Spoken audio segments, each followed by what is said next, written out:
Andy? Thank you, Cornelius. Good evening, everyone from Australia. It is 10:15 in the evening. It is nice that Australia is first for something, at least in terms of its time. We're the first in the group here. So just a little bit about myself first. I was born in China and I grew up in China. I left China when I was 20 years old. And I've been living in Australia now for 23 years. I must say it is quite a unusual sight to have a Chinese face clergy in Australia. Even though being a Chinese reflects the multicultural makeup of the Australian population, but Catholics, Chinese Catholics, still very few. There is about 1% of the population in China who are Catholics. So I was born in China, then I came with my family to Australia. My dad came to visit one of my brothers. I have 5 brothers and 2 sisters in a family, 8 children. One of my brothers was first one living in Australia, and then my dad came to visit him in 96, and he applied for refugees in Australia, and he was granted in Australia. So 2 years later, 98, I came with my mother and my brothers, sisters. 6 of us came in 98. So I've been here for 23 years now. I joined the Oblates in year 2000. I did my pre-novitiate and novitiate, and then my scholastic studies at St. Mary's Seminary in Melbourne, in Australia, and I was ordained a priest in 2008. Since then, I was assigned to a parish in our city in South Australia, in Adelaide. I was the assistant priest there for 18 months. Then after that, I was assigned to one of our secondary colleges in Australia in Melbourne, Mazenot College. I was the chaplain to the school for 3 years. After the assignment, I was assigned to another state, to Western Australia in Fremantle, working in our first Oblates mission in Australia in Fremantle, St. Patrick's Basilica. I was the assistant priest at the Basilica, and then I was appointed as chaplain to the Catholic University of Notre Dame at the campus there for 1.5 years. And then I spent 5 months as a missionary immersion in China with our Oblate community in Beijing, with 3 other Oblates there for 5 months. Then after that, I was asked to involved in administration. So I was first as assistant treasurer, then as a bursar for 3 years. Then I was asked to be a formator. So I've been in the formation community here now for over 3 years. Certainly the experience has brought me back to my own time as a student in formation in terms of its regular rhythm of prayer, study, work, and its community living, and being part of a larger community of Formation House, being in an active parish or active oblate communities. Often you had about 3 or 2 sometimes too. But being in a Formation House, I am part of a larger community, and with a younger community too, of course, with those students in formation are much younger than me. So it is kind of a new experience being the eldest in a community. Normally I'm the youngest in a community when I am in a parish or somewhere, but now I'm the eldest. But I do have my assistant formator, Father David Francis. He's 3 years older than me, so I'm not the oldest in the community now. So currently in the Formation House here, St. Mary's Scholasticate, we have 3 students, one from Australia, one from Vietnam, one from Jaffna province. Another one from Vietnam. He has just returned to Vietnam after about 6 months trying to secure a flight. Finally, he's gone back to Vietnam. He is in the 21 days hotel quarantine at the moment. He is due to be ordained deacon later this year. 3 students, 2 will take the final vows in about 2 weeks' time, 24th of July. Their final vow ceremony was postponed because of COVID situation here. There was outbreak in Victoria that we couldn't travel to his home parish in Adelaide for that, so we have to postpone that. But we are living in that COVID situation, certainly. So from the questionnaire, it says, what cause are we hearing from this changing society? Certainly from Australian context here, the society is becoming more secular, as we all know. There is a crisis of belief. It's not just crisis of church, but it's crisis of belief in general. People doubt and question about whether there is needs to believe in something at all. People are drifting away from institutional churches and organized religions and towards more individual spiritual search. So people are still searching spiritually. People are still looking for meaning, for fulfillment, and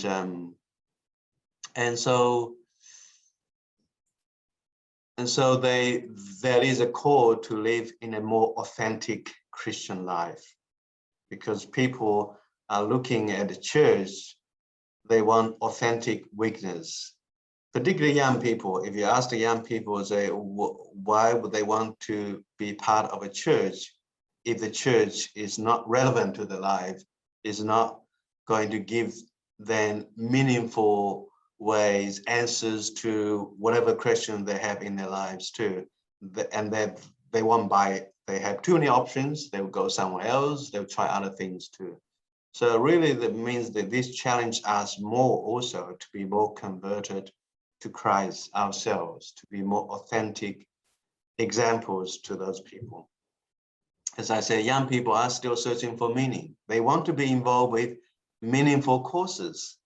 Like today, we hear a lot about young people. They're very keen on working on social justice issues, working on refugees, better treatment of refugees, or even marriage inequalities, same-sex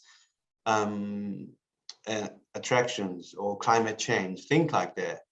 And often they see the church as being inactive in those issues. And at times, they will take those actions themselves and want to get something organized themselves too. And I think church at times we are playing a catching jobs too. That we somehow feeling like we are not leading from the front. We are actually lagging behind. The Australian church at the moment, in general, the Australian Catholic Church in general, they are in the process of having the so-called the plenary council of the Australian churches, where they have gone through a very extensive period of consultation and discussions, and on all levels of the church, among the young peoples, among the lay peoples, and they want to open up the conversation about all topics about church's life, not just the liturgy, not just about parish life, but all kind of topics of what people want to see. And the question they've been asking is, what is the Holy Spirit speaking to us today? And the Australian church hierarchy, the bishops, they certainly are very keen to make these a plenary council as broad as possible and as inclusive as possible. And in a sense, there is no topic that is off the limit. They want to have a real discussion, because they see that the church really are at a crossroad. And that is sense that we can't go back to to the past, there is no sense of business as usual. And an Australian church also just living this called a post-royal commission church. There was a government royal commission inquiry into the institutional response to the sexual abuse crisis at different institutions, not just Catholic Church. Of course, we've been on the spotlight for a long time too. And there is a lot of pushback from that, and people will question about the churches, what we're doing, what we did wrong many years ago, and how have we addressed some of those issues too. And then there will be some consequences in terms of people's participation in the churches too. They want to question about how the church is able to continue to have credible voices when we have failed people so badly too. So we are living in the post-Royal Commission era in our Australian churches too. So how should we better prepare our formandi for the post-COVID-19 church and society? I see that there's still much unknown about what the post-COVID-19 church looks like. We kind of expect people to come back to the church as before. But I think as we see more and more, it is becoming increasingly clear that it might not be the case, that people are not going to come back. And particularly, there have been a bit of a mini outbreaks in Australia here sometimes, and then the local state government imposed lockdown and the church open for a few weeks, and then we have lockdown again. We have to control the number of people coming to the church. So that regular church life has been disrupted a lot too. And then there's still people are still concerned about its safety, whether they still come to church too. But also I think some people are becoming used to watching the mass online, and they are becoming, they call couch Catholics. They're sitting in the comfort of their living room and they just watching the live streaming mass, and they feel it has given them enough nourishment. And that really gives us a lot of things to ponder about really what is the sacrament of the church? What does it mean to be a sacramental church? What does it mean to belong to a church too? And I think that really we need to be deepen and broaden our own understanding about our own theology and being in touch with everyday reality of the world and people's journey too. And so I think it's important that we learn the art of accompaniment.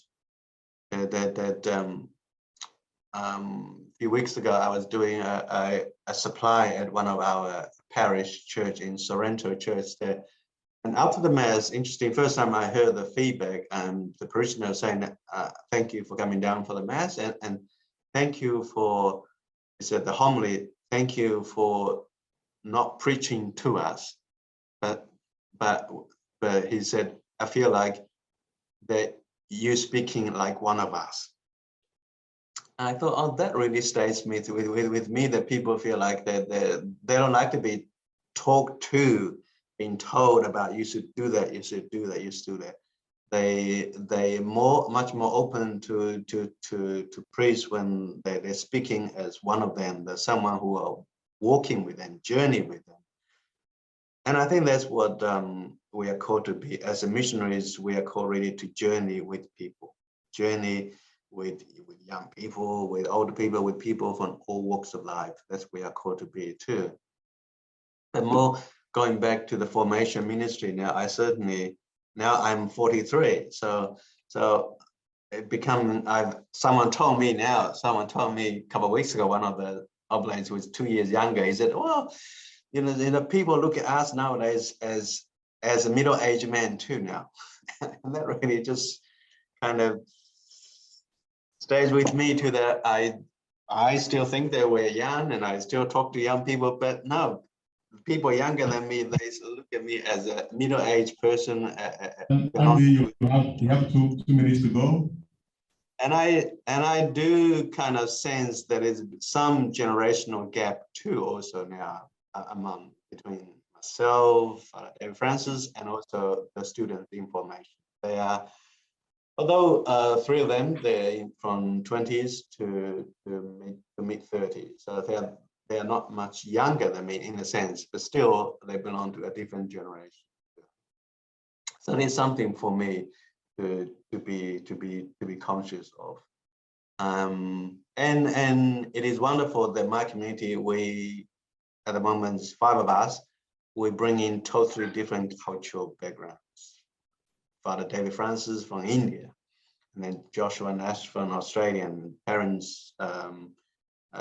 His mum is Italian background, dad is German background, and he was born in Australia. And brother Jessington come from Jaffna, and brother Luan from Vietnam, and I'm from China. So 5 of us from 5 different cultural backgrounds too, and it's been a very culturally enriching experience. At times it's been challenging too, which challenged me to be more sensitive and also to be more patient with each other too.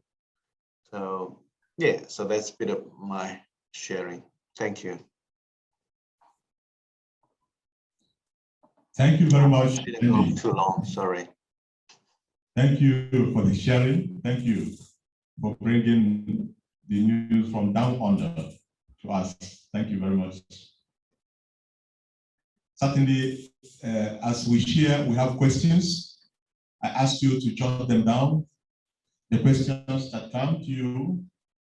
And because we have a day to go through all these, the sharing that we're having now, okay?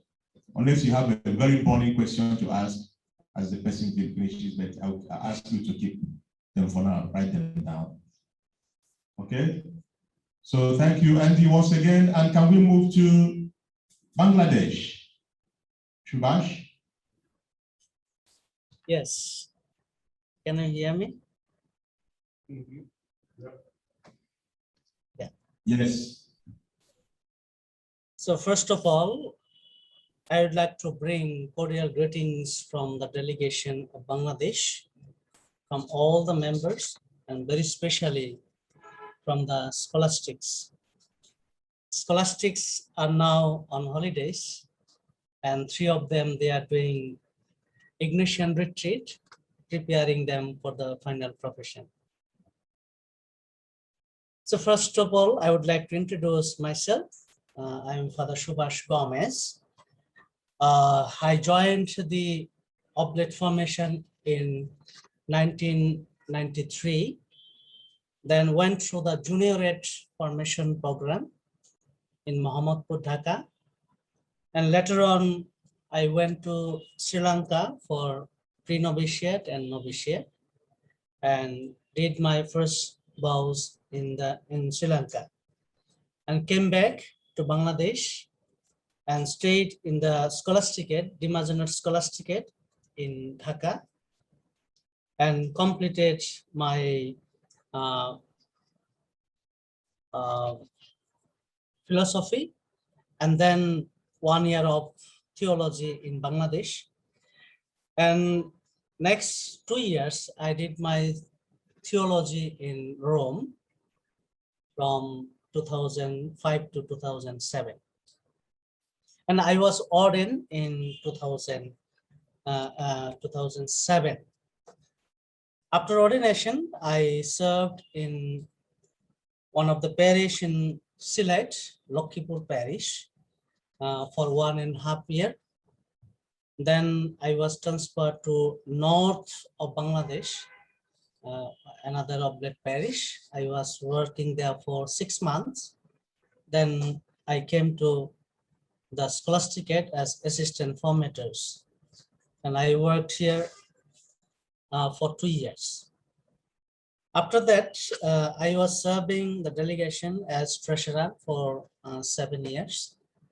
After completing that, I was assigned as the superior of the Dimajoner scholasticate, Dhaka, and now I am in the scholasticate.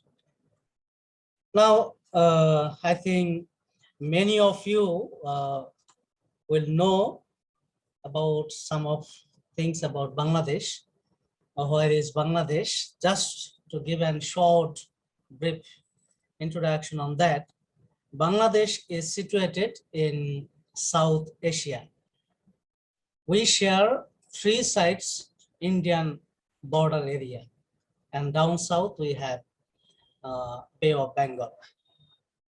Bangladesh is a Muslim country and consisting about 90% of the population are Muslim, and rest belong to the other religious people.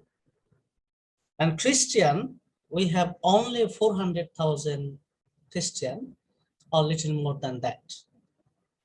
And in a way, we can say that Bangladesh church is a indigenous church, we can say. Most of the people belong to different indigenous group. And when do the oblates came in Bangladesh? The oblates came to Bangladesh in 1973, just after the Liberation War. And the Liberation War was in 1971. So there were 2 purposes to come the oblates in Bangladesh. First, to teach in the major seminary and formation of the local seminarians. Second, to take care of the pastoral care of the English-speaking people in Dhaka. And later on, the oblates extended their mission work in the most difficult places to preach the good news to the poor, very especially in Sylhet, the hilly and the indigenous area. Now, what is the vision of the formation in the delegation of Bangladesh? The vision is formation for the future oblates to be transformed into the image of Jesus Christ, according to the charism of our founder. Mission, what is the mission of our formation?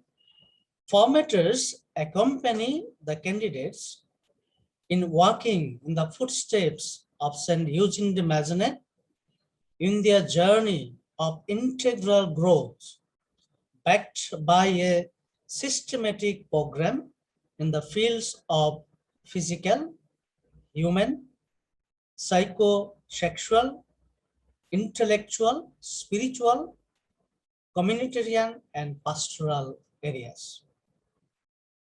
In Bangladesh, we have 2 formation houses. First of all, we have Junairate. So we accept the seminarians from the 10th grade. From 10th grade, they come and they stay in the Junairate up to the graduation. After that, they go for the novitiate and pre-novitiate in Sri Lanka. And once they come back, they come to the scholasticate. And this Junairate was established in 1980s in a rented house. Later on, they shifted to the present address, Mohammadpur, in 1991. And the scholasticate was established first, started in a rented house in 1980. After that, the scholasticate was shifted to Baridhara in the present setup in 1982 in a tin house, in a simple beginning, that one. And at present, the whole setup we have started with the new building in 2017. So far, from our scholasticate, from the de Mazenet scholasticate, we have produced about 33 oblates, and at present we have 9 scholastics, and 4 of them from the scholastic, from this 9, 4 of them, they are preparing themselves for the ordination for the final vows. And out of these 33 oblates, we have one Archbishop, Bishop Bijoy N.D. Cruz, who is the Archbishop of Dhaka. 4 oblates are serving as missionaries in different countries outside of the country. Then oblates are working in 4 dioceses in Bangladesh. And as I said, we have 2 formation houses. We have 8 parishes, and we have 1 diocesan seminary in church. One oblate is in charge of the diocesan seminary in Chittagong Diocese. In a nutshell, the oblates in Bangladesh, the delegation, the ministries that we are having, the apostolate we are doing, these are the following, and our formandis are formed for these following apostolates in the delegation. We have formation ministry, spiritual and sacramental ministry, justice, peace and integrity of creation ministry, evangelization of indigenous, tea estate and internal migrants. And to mention that oblates are mostly working with the indigenous people in Bangladesh, mostly. You have 2 minutes to go. 2 minutes to go. Yeah, pardon? 2 minutes to go. Okay. You have 2 minutes to go, yes. Okay. Then we have, just to go, I will go through quickly. We have education ministry, health ministry, youth ministry, and preaching ministry, and lay apostolate ministry. And in a special way, in Bangladesh, the Tibetan scholasticate is situated in Dhaka city, and we have 3 components here: the scholasticate, we have the parish setup also, and also a school. And in this compound, together with our scholastics, we are serving the people, but especially the internal migrants. The services that we are rendering to the people, they are service to the internal migrants, to animate different age group people, liturgy and other religious programs, taking catechism classes, making question and correcting them for the schools, preparing the children for the Holy Communion and confirmation, marriage instruction classes, house visiting and visit to the sick, Holy Childhood, YCS and youth program, helping the Sunday and daily liturgies and activities, active part in the charitable work when there is necessary. So in all these services, our scholastics are actively participating, and by participating in these programs, they are forming pastorally and as a missionary. Coming to the question that is given, it is really true. I feel that formation ministry is really a challenging one, very especially in today's context. And it has been always a challenging. And very especially we see the whole world is changing very fast. There are individualistic mentality growing more and more. We can see multicultural, internal migrants are there. They are facing many problems. Then we have social media, which is, it has a vast impact in our formation also. Then the present pandemic situation. All this making our formation as a complex and also very, very challenging.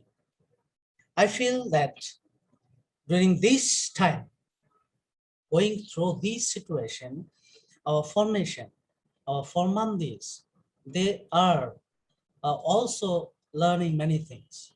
And as formators, I feel that our accompaniment with the formandi, listening to them, their problems, and encouraging them and motivating them. I think these are the most important thing that we can do, and we are doing as formators.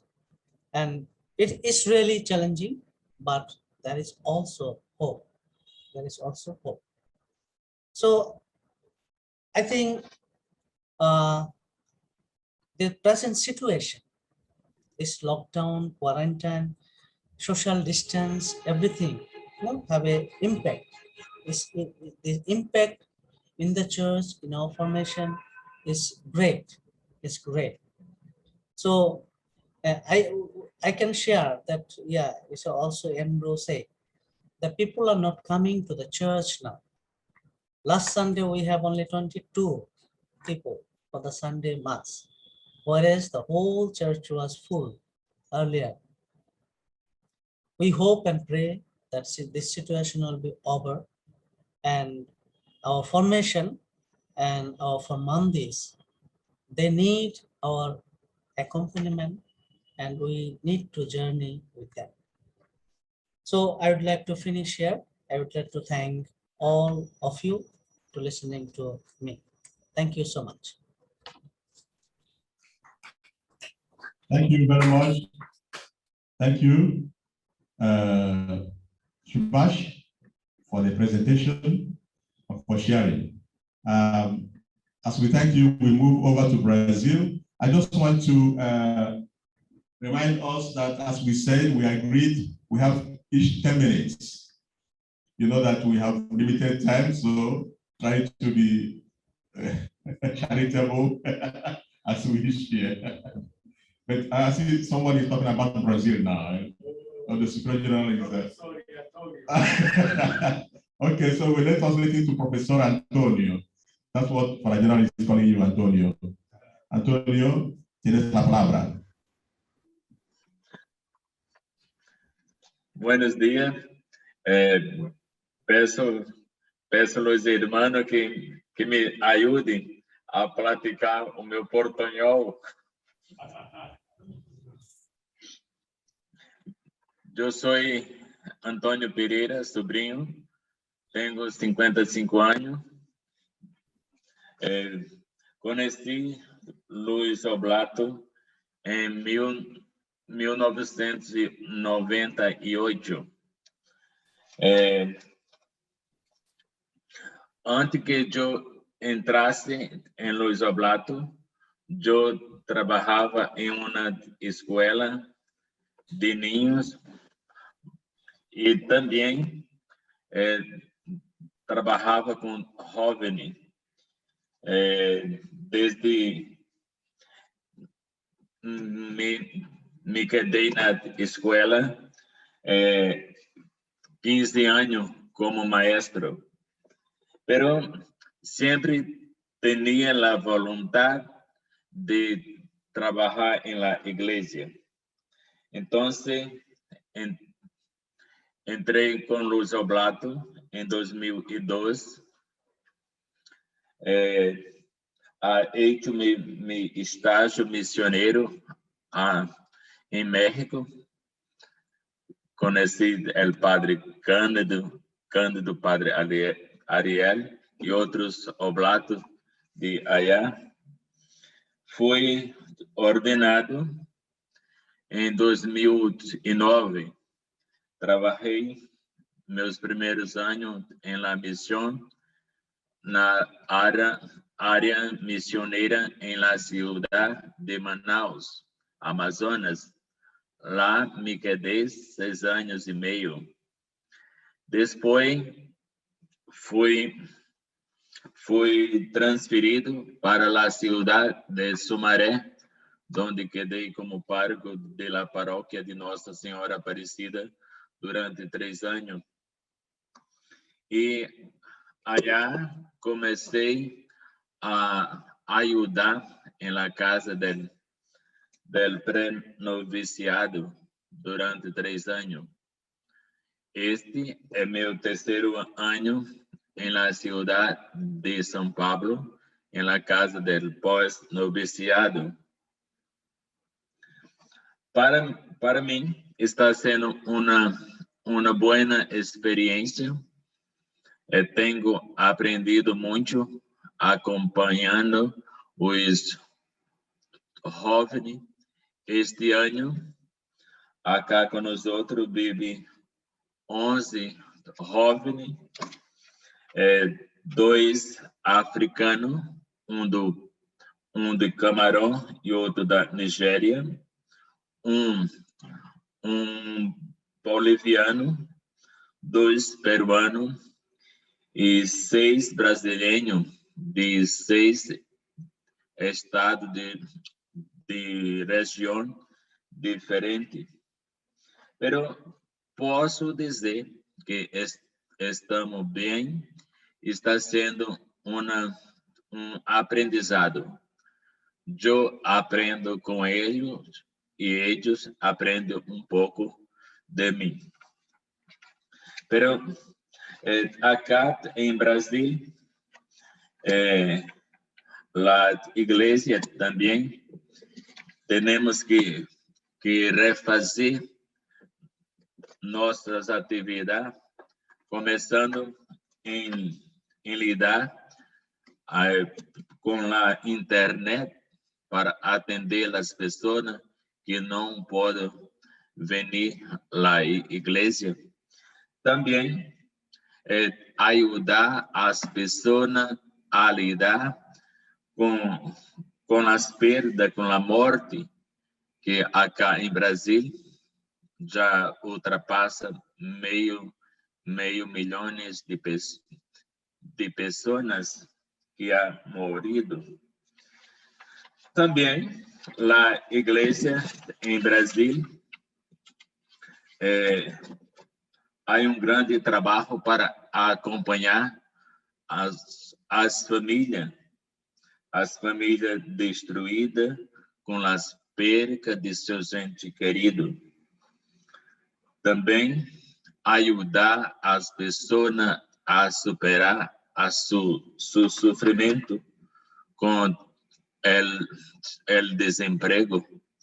Acá em Brasil, nós uma vez por semana ajudamos as pessoas que vivem em situação de la calle, com alimentação, com vestuário. Então, é trabalho que temos fazendo sempre. Sei que é pouquinho, mas o pouco pode fazer a diferenciação na vida de muitas pessoas que vivem na calle. Todas as vezes por semana encontramos mais de 100 pessoas para ajudar. Também nós aqui em Brasil lidamos em nossas áreas missioneiras, em las paróquias, com a situação de la hambre de las pessoas. Nós temos sido procurados muitos pelas pessoas em nossas casas, em nossas áreas missioneiras. E, graças a Deus, contamos com a presença e ajuda de todos os formandos. É uma nova história, uma nova adaptação por la situação de la COVID-19.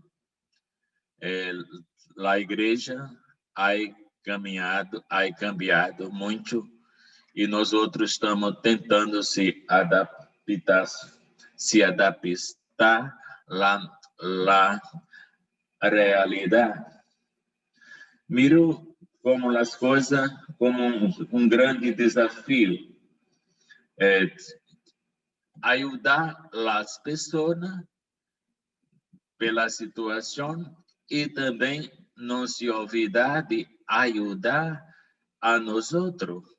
Acá dentro de nossa casa, tentar ajudar uns ao outro pela situação em que vivemos.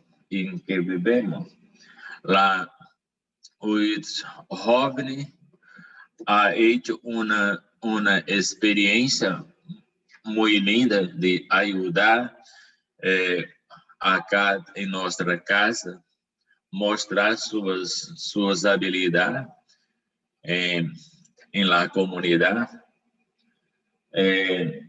Tenho mirado que a situação da pandemia também tem nos ajudado a aprender uns com os outros acá em nossa casa e também nas áreas missioneiras, escutando e sendo presente na vida de muitas pessoas. Algumas pessoas temos a oportunidade de estar presente. Outras pessoas temos a oportunidade de acompanhar, escutando pelos meios da tecnologia. Então, há muito serviço acá. Creio que nós outros estamos unidos em la oração e também com a disponibilidade de cada pessoa, de cada irmão, tanto de nossas casas, como também dos irmãos que trabalham em nossas missões missioneiras. Estou mirando os 10 minutos, passa muito rápido, mas estou em nível de formação acá em Brasil. Nós outros há uma oportunidade que há uma escola de formadores que nos ajuda muito, a escola da escola de Jesus Mestre. Temos como fundador a escola que o padre Rula ha trabalhado e ajudado muito formadores no mundo. Então, não vou me adentrar muito, porque há outros irmãos que necessitam falar. Muita graça por me escutar. Thank you, merci beaucoup.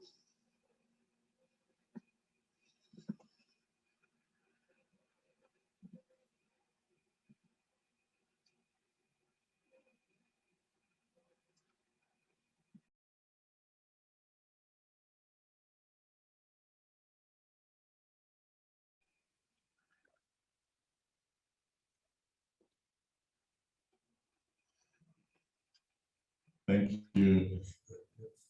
So now we move over to Cameroon. He's going to talk in French. So the translators. Ramon, 10 minutes. Okay. Bonsoir, chers frères. Je suis le père Ramon Nani, missionnaire au plat de Marie Immaculée de la province du Cameroun. J'ai commencé ma formation sur les Oblats au pré-novitiat en 1995, l'année de la canonisation de notre saint fondateur. Et en 1996, j'ai élu mes premiers vœux. En 2005, j'ai été ordonné prêtre.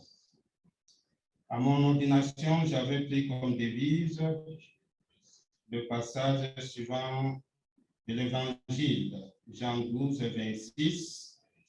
Si un homme me sert, qu'il me suive. Être au service de Jésus et de mes frères, tel était mon idéal lors de mon ordination sacerdotale. J'ai commencé mon ministère comme oblat, comme aumônier au centre diocésain d'accompagnement des malades. Une part de ce service a été vécue auprès des malades du sida et de leurs familles. Je n'étais pas vraiment préparé à ce ministère, mais dans ce ministère, j'ai privilégié l'écoute. Je me rappelle bien que notre fondateur disait, insistait pour dire à tous les exclus qu'il avait de la valeur et de la dignité. Ce n'est pas parce qu'une personne est malade qu'il doit être coupé du monde. Et ensuite, j'étais aumônier au collège Saint-Étienne, en Djamena, sans oublier la pastorale dans les paroisses desservies par les confrères, surtout la paroisse de la dispersion, où il fallait parcourir 1500 km pour visiter les communautés. Belle expérience de la mission itinérante. J'ai accompagné les frères converts qui étaient en formation professionnelle, mécanique, maçonnerie, menuiserie, plomberie. Ensuite, j'ai été envoyé par mon supérieur au Mali pour une formation à l'Institut de formation islamo-chrétien à Bamako chez le Père Blanc. J'ai grandi dans un milieu où nous, chrétiens et musulmans, vivent ensemble. Pour le dialogue, je suis le premier bénéficiaire. De retour du Mali, j'ai été nommé comme formateur au Post-novitiate par notre premier assistant chargé de la formation ici présent. Ensuite, j'ai été nommé comme provincial de la province du Cameroun. Ensuite, j'ai été envoyé à Paris pour une année sabbatique transformée en études. 2 années à la Cato, à l'Institut catholique de Paris, et une année aussi de formation de formateurs chez les Jésuites, toujours à Paris. De ma formation à Paris, j'ai profité de mon séjour pour suivre la formation à l'Institut des sciences et des religions, mission évangélisation, dialogue avec les autres religions. J'ai beaucoup réfléchi cette année-là au rapport islamo-chrétien. Il faut avouer que le pluralisme religieux est un défi de notre époque. Le constat est clair. Aujourd'hui, que les problèmes du terrorisme, du fondamentalisme religieux nous interpellent, chrétiens et musulmans. En ce qui concerne le ministère du dialogue, je cite Jean-Paul II qui disait aux évêques maliens à Bamako, le dialogue est une des composantes de la mission d'évangélisation. Le dialogue est un devoir. Je prie pour qu'il y ait au milieu des missionnaires des différentes congrégations des personnes qui s'intéressent au dialogue islamo-chrétien. Et le retour de la formation en France, j'ai été nommé de nouveau au Post-novitiate, où j'étais avant. Après, j'ai été nommé curé dans une de nos grandes paroisses oblates. C'était ma première fois d'être curé de paroisse, mais cela n'a pas duré une année seulement. Mais j'ai expérimenté la mission concrètement auprès des gens. Au ministère de la formation, je suis fier des différentes étapes de la formation que j'ai reçues, comme le précise notre Constitution 47. La formation vise à la croissance intégrale de la personne.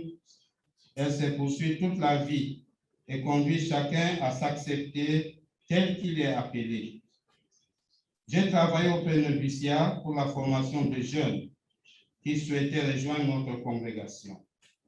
C'était passionnant de m'occuper des jeunes qui venaient à nous avec le désir de devenir oblats comme nous.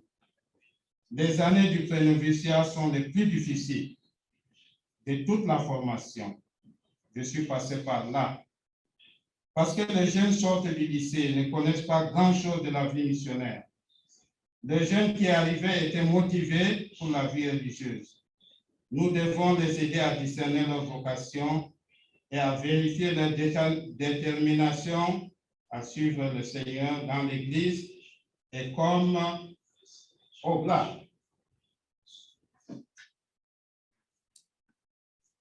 J'étais conscient qu'ils étaient là pour nous observer, les jeunes. Ils souhaitaient voir et en nous voyant vivre s'ils étaient également faits pour cette vie. Depuis 1 an, je suis nommé comme supérieur du Scholastica. J'ai accueilli la nouvelle avec joie comme un service à la congrégation qui a fait de moi ce que je suis. Un grand Scholastica avec 64 jeunes, 64 scolastiques et 5 formateurs. Notre région Afrique est immense. Elle se caractérise par une grande diversité de langues, de cultures, de religions, d'organisations politiques et conditions économiques.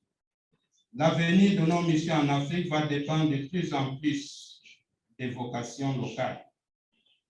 Le jeune d'aujourd'hui a besoin de rencontrer des témoins.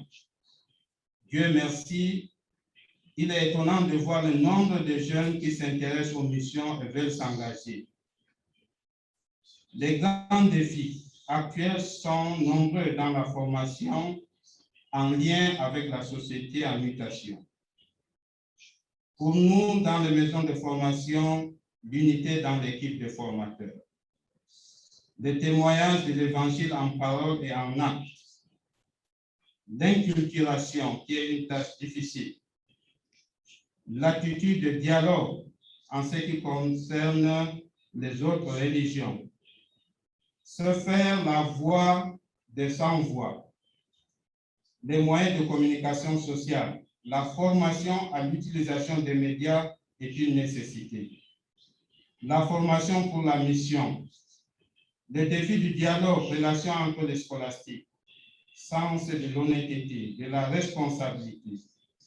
Sens d'appartenance, une bonne gestion des affaires publiques et communautaires. La formation chez nous, les Oblats, est bien définie par des orientations claires dans les normes générales, nos directions provinciaux. Parlant du COVID-19, peut-on parler au passé? Actuellement, nous ne pouvons pas dire si le COVID est passé ou pas. Nos maisons ont connu un temps de confinement très différent des autres endroits, puisque je suis le responsable de la formation première dans la province. Nous avons 3 maisons, le pré-noviciat, le noviciat et le Scholastica. Pour moi, c'est une expérience marquante pour nos jeunes qui se préparent à la crise. Après le Covid. Oui, il te reste quelques minutes. Ok, c'est fini. La vie n'y ressemble pas vraiment.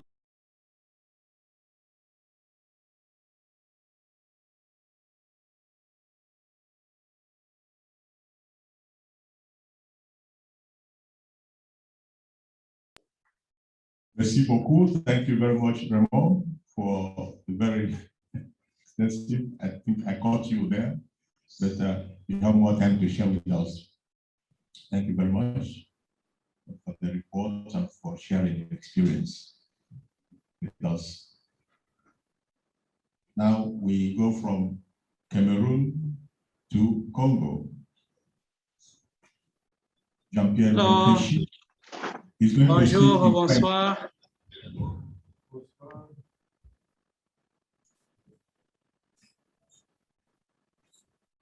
Alors, bonjour, bonsoir. J'espère que je me peux entendre. Si.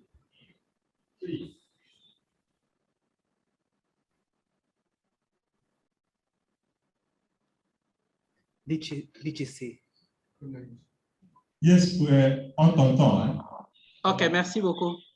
Je salue tout le monde, le Père Général, le Père Cornelius et tous les confrères dans la formation qui m'entendent à travers le monde. Je suis le Père Jean-Pierre Fechi, Oblat de Marie Immaculée de la province du Congo. J'ai rejoint les Oblats depuis 1997. Alors, je suis passé par le pré-noviciat. Le noviciat, j'ai mis mes premiers vœux en 99. Et depuis ce temps, j'ai fait la philosophie à Kinshasa. Après la philosophie, je suis allé pour une année de régence. Après cela, je suis allé à Rome pour 3 ans de théologie. Et après mes 3 ans de théologie à Rome, je suis revenu comme diacre dans ma province. Et à partir de là, j'ai été ordonné en 2007. Alors, après 2007, j'ai été envoyé au pré-noviciat où j'étais nommé formateur et je travaillais en même temps à la paroisse parce que ici au Congo, les formateurs du pré-noviciat travaillent aussi à la paroisse. Je l'ai fait pendant une année et après, je suis allé en paroisse, dans une autre paroisse où j'ai passé encore près d'une année et demie, où je faisais le travail purement pastoral avec les jeunes, mais en l'absence du curé, j'ai fait aussi office du curé, même si je n'étais pas curé nommé comme tel. Parce qu'il y avait une situation d'urgence, comme je traînais, on m'a demandé d'aller là-bas. Alors après ça, je suis allé aux Philippines où j'ai passé 4 années et j'ai été étudiant, en même temps aumônier adjoint à l'université Notre-Dame où je faisais les études en informatique. Et après 7 ans à Notre-Dame University, je suis revenu au Congo et je suis nommé comme un formateur ici au Scholastica. En même temps, j'assurais aussi la fonction du directeur du centre en informatique qui est toujours ici au Scholastica. Après cela, quelques 2 ans après, j'étais nommé supérieur du Scholastica, Saint-Eugène de Masneau, et c'est la fonction que j'occupe jusqu'à ce jour. Je peux dire par rapport à la formation que quand j'étais en régence, j'ai travaillé au pré-noviciat. Cela m'a donné un peu d'expérience dans la formation. Et après, je suis rentré au pré-noviciat encore après mon ordination sacerdotale. Et voilà, c'est là l'expérience que j'ai eue de la formation jusqu'au moment où je suis nommé comme formateur au Scholastica ici jusqu'à ce jour. C'est un travail évidemment exigeant, mais que l'on fait avec joie et abnégation. Alors, pour décrire quelques expériences ou des principaux aspects de la formation ici au Scholastica Saint-Eugène de Masneau, je vais commencer par la formation humaine. Alors, cette formation humaine, évidemment, est assurée par la formation philosophique et théologique qui est dispensée à nos étudiants, à nos scolastiques. Alors, en plus de cette formation au niveau académique, parce que les philosophes, ils vivent ensemble, philosophes et théologiens. Les philosophes étudient au grand séminaire de l'archidiocèse de Kinshasa, alors que les théologiens étudient ici sur place à l'université Saint-Eugène de Masneau. Là, ils ont une formation humaine qui est intégrée à travers divers modules de cours, mais à la maison, il y a aussi un enseignement de savoir-vivre qui leur est donné. Nous avons les colloques formatifs, nous avons les équipes de vie dont nous faisons l'expérience il y a aujourd'hui 2 ans. Évidemment, le travail en équipe aussi. Comme défi sur la formation humaine, c'est la formation, à mon avis, psychologique. Et je reviendrai là-dessus un peu plus tard. La formation psychologique pour ce qui concerne la connaissance de soi. Sur le plan spirituel, évidemment, nous avons la vie sacramentelle dans son ensemble. Nous avons des retraites, des récollections mensuelles. Nous avons l'habitude d'inviter les prédicateurs de l'extérieur pour nous partager leurs expériences aussi, pour nous enrichir. Évidemment, nous avons aussi l'accompagnement spirituel qui est assuré par les formateurs, mais aussi par les oblats qui sont dans la ville de Kinshasa. Sur le plan intellectuel, comme dit ici haut, nous avons des étudiants qui vont au grand séminaire Saint-André Kagwa de l'archidiocèse de Kinshasa pour la philosophie. Nous avons aussi les étudiants en théologie qui étudient à l'université Saint-Eugène de Masneau. À part ça, au niveau de la maison, il y a les formations qui sont assurées pour les études oblatologie. Et là, nous avons des équipes d'oblatologie qui sont animées par un formateur. Et cela s'est fait à tour de rôle. Et nous avons aussi une plateforme, une revue de la maison qui s'intitule Éveil et croissance. Là, c'est le lieu où les scolastiques partagent les fruits de leurs recherches. Ils écrivent, il y a un thème qui est donné au début de l'année et chacun librement choisit un article à pouvoir rédiger et cela est publié annuellement. Alors, il est aussi prévu que chaque cinquième lundi plutôt du mois, qu'il y ait des conférences qui soient animées par les scolastiques. Alors là aussi, les scolastiques peuvent choisir librement un thème sur lequel donc ils peuvent développer et partager avec l'ensemble de la communauté. Et au niveau du staff, nous avons évidemment un responsable de la vie académique qui accompagne les scolastiques académiquement. Sur le plan missionnaire et pastoral,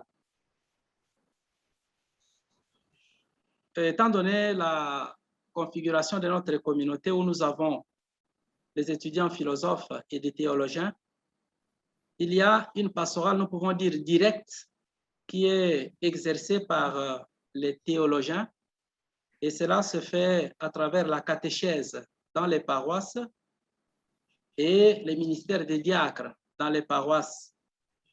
Et les théologiens aussi participent à des réunions des paroisses, ce que nous appelons des communautés ecclésiales vivantes de base.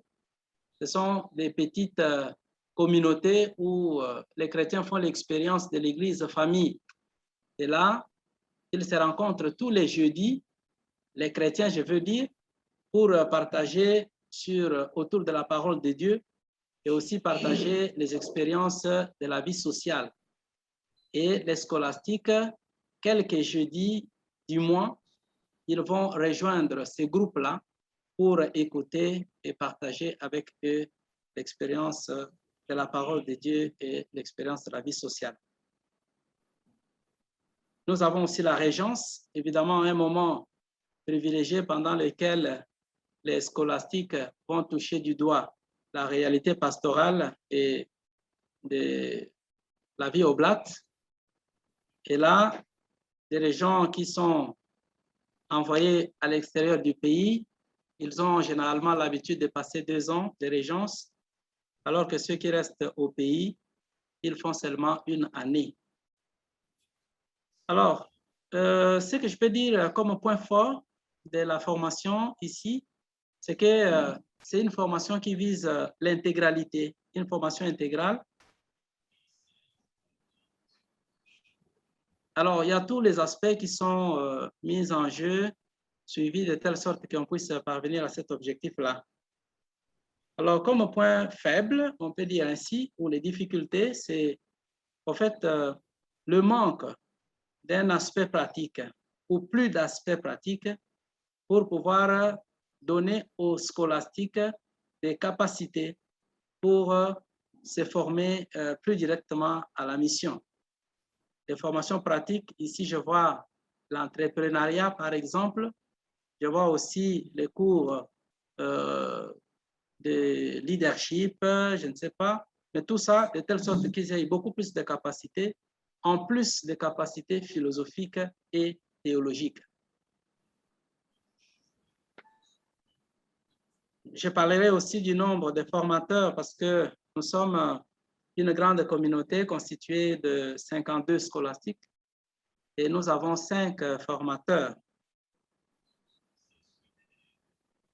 Alors, nous faisons aussi l'expérience de l'interculturalité de par la configuration de notre communauté où nous avons des scolastiques et des formateurs qui viennent de différentes cultures appelés à vivre ensemble.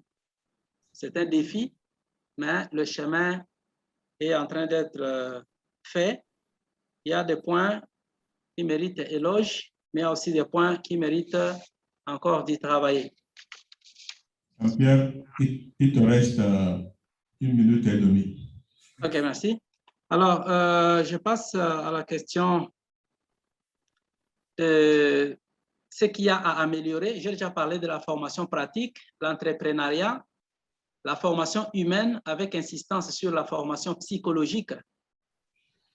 Alors, quel genre de collaboration il y a entre nous et dans les différents ministères de formation et des communautés, des missions?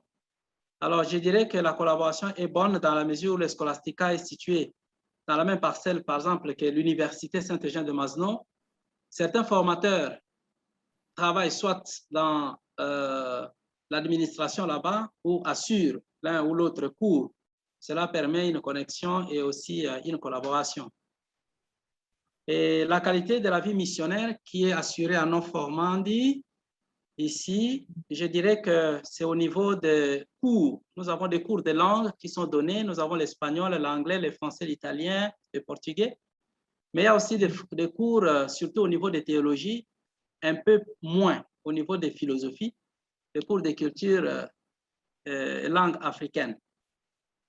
Alors, qu'est-ce que nous souhaiterions dans le futur? C'est que nous puissions donner beaucoup plus de formations, comme je disais, pratiques aussi, et des formations qui donnent beaucoup plus de capacité aussi pour que les étudiants qui sortent, ils ne puissent pas avoir un choc ou connaître un choc entre la vie du Scholastica et la vie de la pastorale active. Voilà un peu de manière ramassée ce que je peux partager avec vous ce soir, tout en vous remerciant pour la patience et pour l'écoute.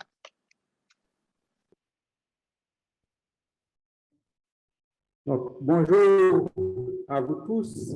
Bonjour au Père Général, bonjour au Père Cornelius, bonjour à tous les confrères formateurs et bonjour à la technique. Nous sommes au Scholastica des Oblats, Marie-Immaculée, Haïti. Pour le moment, les scolastiques sont en vacances. J'ai avec moi le Père Wally, qui est l'économe du Scholastica. Les autres sont en vacances ou en stage dans les paroisses. Donc, je vais vous présenter mon expérience missionnaire et comme formateur donc, au sein du Scholastica. Bien avant de vous parler de mon expérience, je vais vous présenter donc, les symboles que j'ai privilégiés donc, pour ce partage d'expérience, étant donné que je n'ai pas eu l'occasion de le faire. Donc, voilà, donc physiquement, donc à Rome, je vais profiter de l'occasion donc, pour le faire. D'abord, donc une photo du Scholastica, des scolastiques en quelque sorte, devant donc, le Scholastica. Vous avez le père Alfred donc, qui se trouve donc, à l'arrière avec la chemise rose. Vous avez quelques scolastiques et moi-même donc, qui est un clergyman. Donc, je vais vous présenter donc, les symboles. Donc, il y a deux groupes de symboles donc, qui sont choisis. Il y a le drapeau haïtien et la Bible traduite en créole. Et puis, donc, il y a des pierres que vous voyez ici. Donc, je vais vous dire donc, quelles sont les significations des symboles. Ensuite, je vais vous partager mon expérience comme missionnaire et dans le ministère de la formation. D'abord, donc, je vais vous rappeler quelques dates me concernant, mon expérience comme missionnaire au Blanc et dans le ministère de la formation.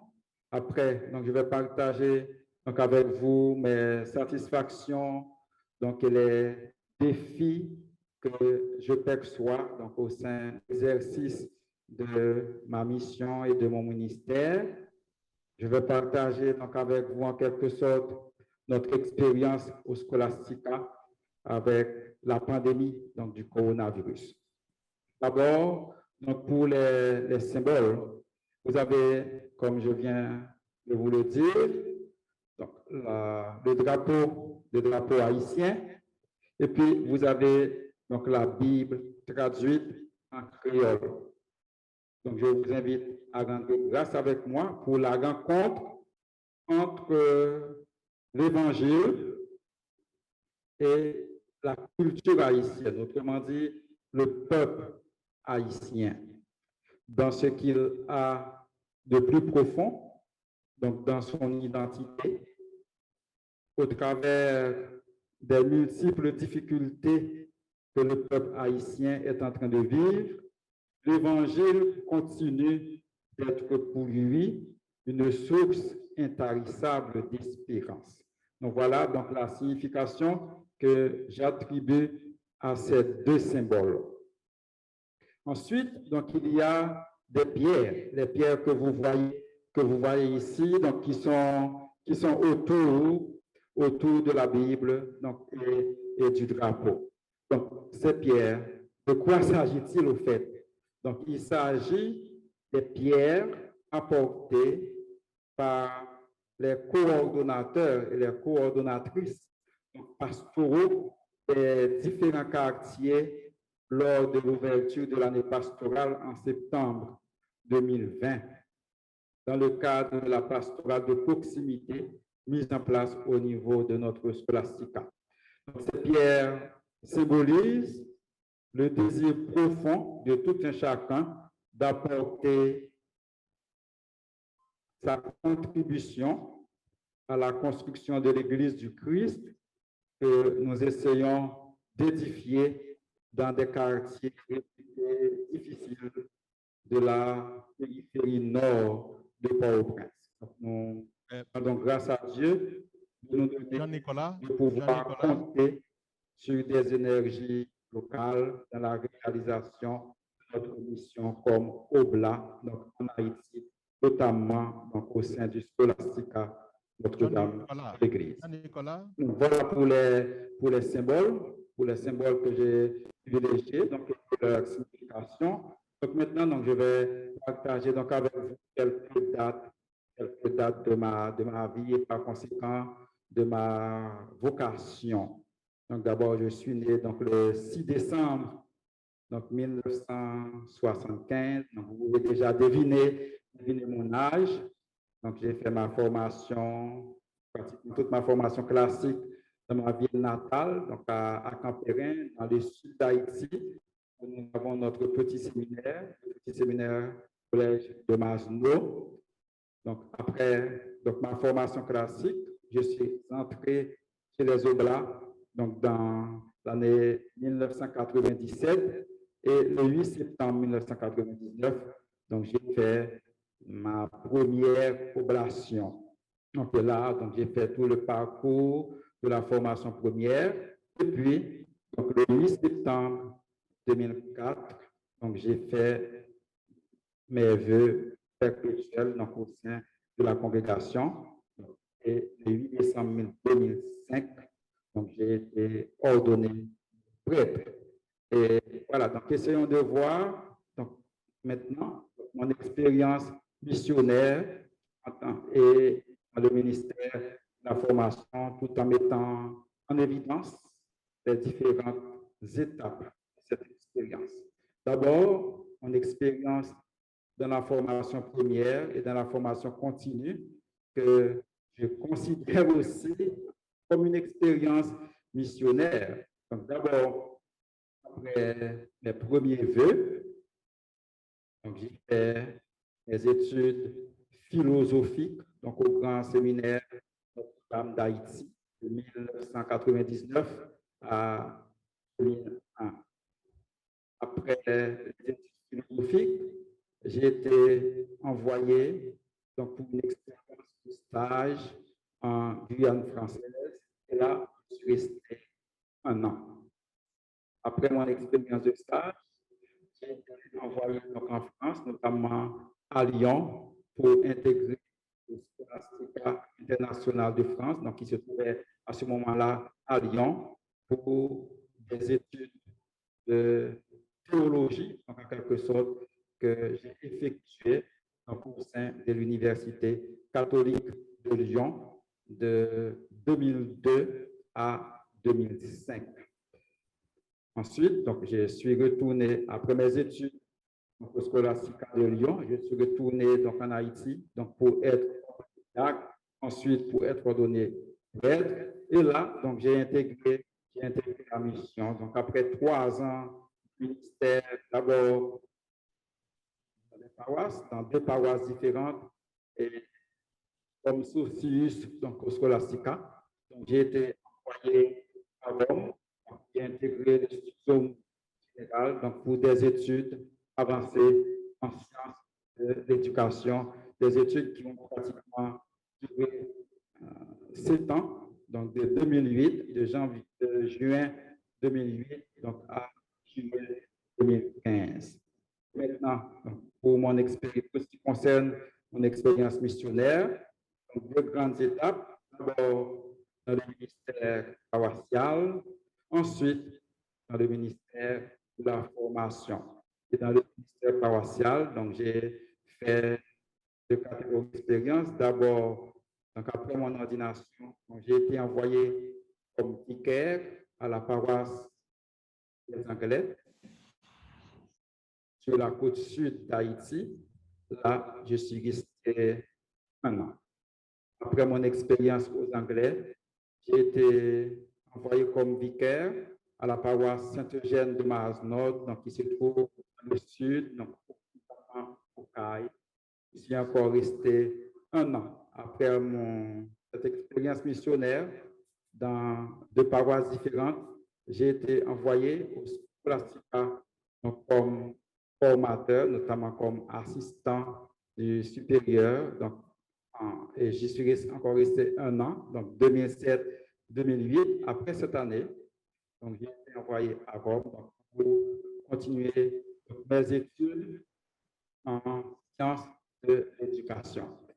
Et après les études en sciences de l'éducation, donc qui ont terminé en 2015, donc je suis retourné à ma province, donc en Haïti, et là, j'ai encore intégré donc, le Scholastica comme assistant, donc comme socius en 2015. Donc, une expérience de socius de 3 ans, donc de 2015 donc à 2018. Et c'est alors qu'à partir de 2018, donc, le professeur, donc avec l'administration générale, a nommé donc, comme supérieur du Scholastica. Voilà pour ce qui concerne donc, mes expériences, donc, que ce soit en paroisse que dans le ministère de la formation. Présent, donc, je vais partager avec vous quelques satisfactions et quelques défis concernant donc, ces 2 expériences de ministère. D'abord, donc, pour ce qui concerne donc, les satisfactions, quelques satisfactions, donc il y en a pas mal. Donc, d'abord, le fait de partager ce que j'ai et ce que je suis, donc en termes de connaissances, d'expérience, donc en termes de savoir-faire, avec des formandis, des personnes donc en quête en quête de bonnes expériences, des formandis qui sont motivés dans leur vocation et qui sont aussi soucieux de leur formation. Donc c'est avec cette pour moi une source de joie de partager donc, mes connaissances, ce que je suis, donc avec les scolastiques, avec les formandis. Ensuite, donc, il y a le fait de vivre en communauté, donc qui me permet donc en quelque sorte d'apprendre et de m'enrichir des autres qui sont différents par leur expérience, de par leur histoire, de par leur formation. Et cela me permet donc en quelque sorte de faire l'expérience de la miséricorde.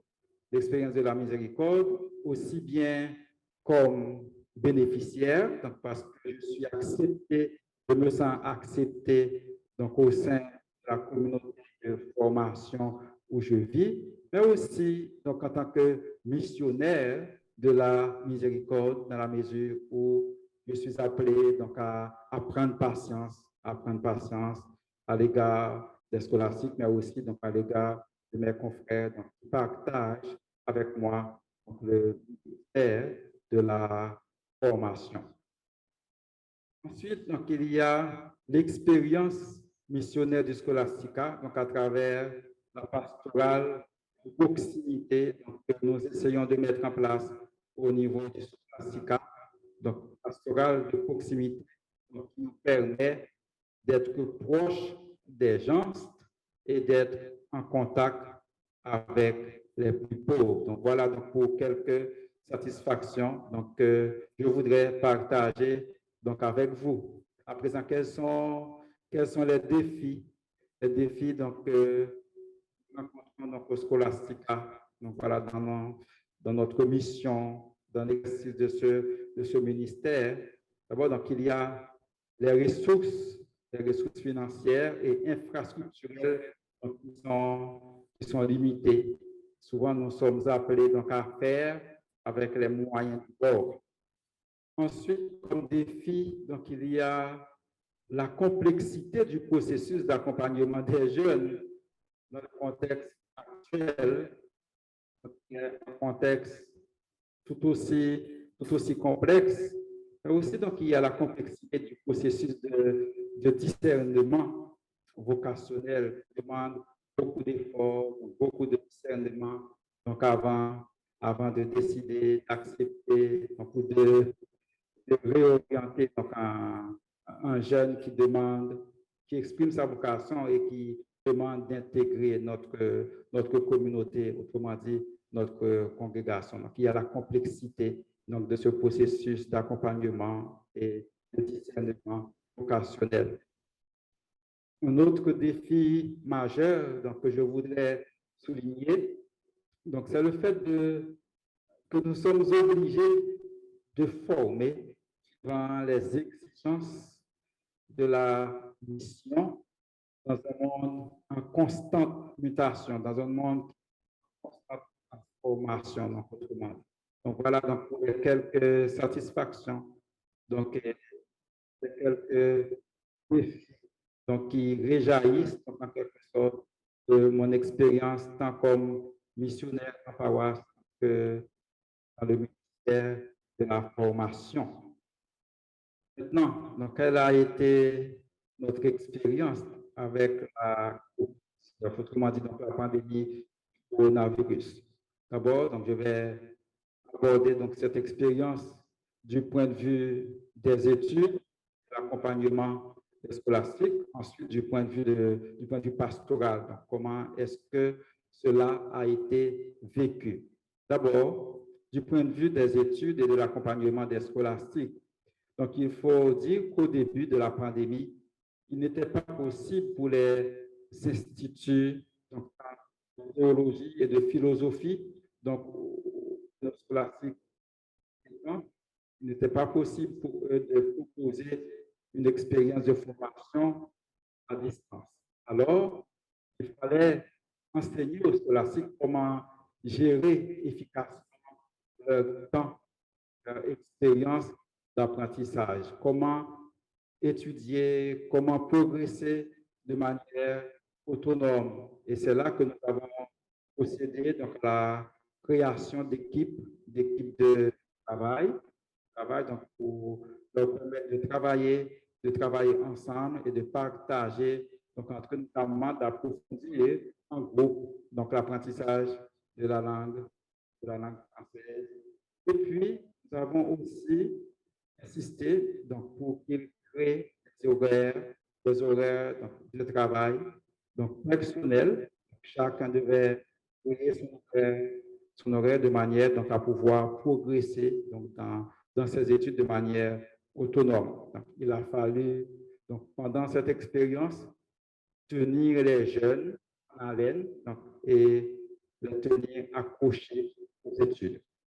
Et du point de vue pastoral, comment cela a été? Parce que le Scholastica met en place une pastorale de proximité où nous allons dans les quartiers donc, environnants donc, pour accompagner donc, les groupes, pour les encadrer et rencontrer donc, les personnes. Et durant donc, le début de la pandémie, cela n'a pas été possible. Alors, donc, nous nous sommes rendus compte donc, de l'importance de garder contact et de nourrir la relation donc, avec les gens.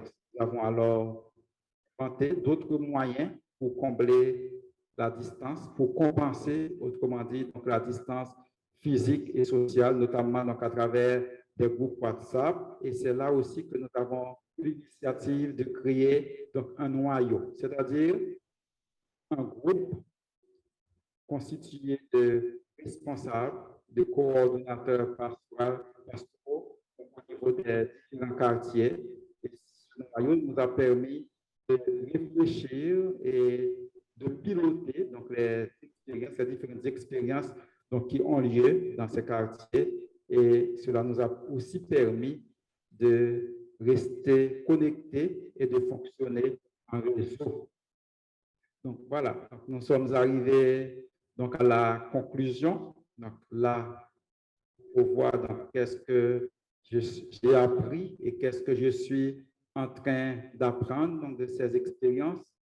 Donc d'abord, il s'agit de l'importance d'une bonne relation et d'une bonne collaboration franche entre les membres de l'équipe de formation. Donc, travailler dans la formation est une expérience difficile. Donc, par conséquent, cela demande de mettre en place un bon système de relations et de collaboration donc, entre les membres de l'équipe de formation. Ensuite, donc, je voudrais souligner donc, la patience dans la recherche de compréhension des autres. Il s'agit des formateurs, donc, il s'agit des formandis. Donc, c'est une quête perpétuelle. Voilà, donc, il faut chercher la patience, ça s'apprend. Ça s'apprend, donc, et je suis en train d'apprendre d'être patient. Voilà, donc, dans mon expérience, dans cette expérience que je suis en train de vivre dans le ministère de la formation. Donc, voilà, donc j'espère que je suis resté dans les 10 minutes. Donc, je vous remercie de l'écoute et de l'attention. Merci.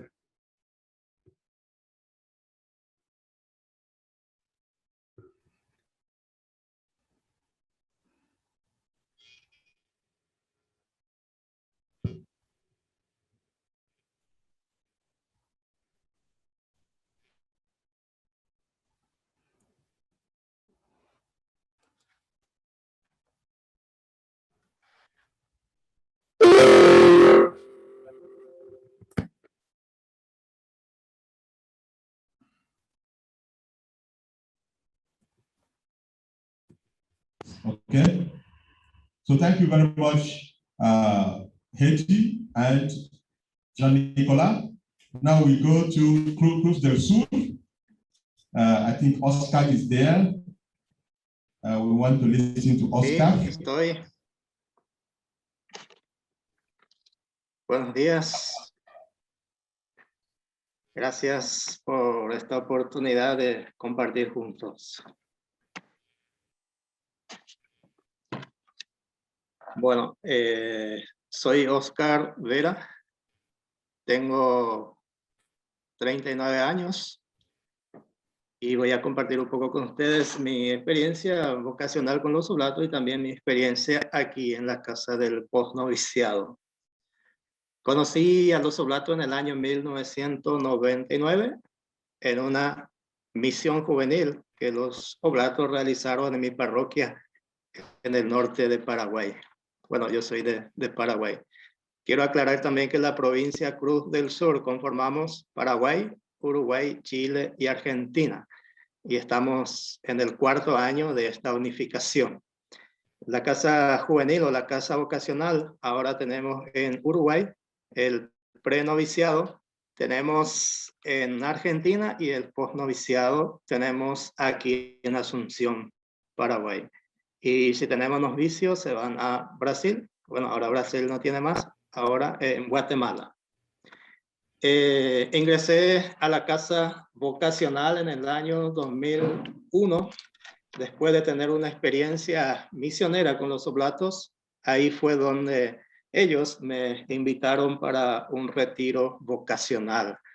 vine a participar en ese retiro vocacional e ingresé a la casa vocacional en el año 2001.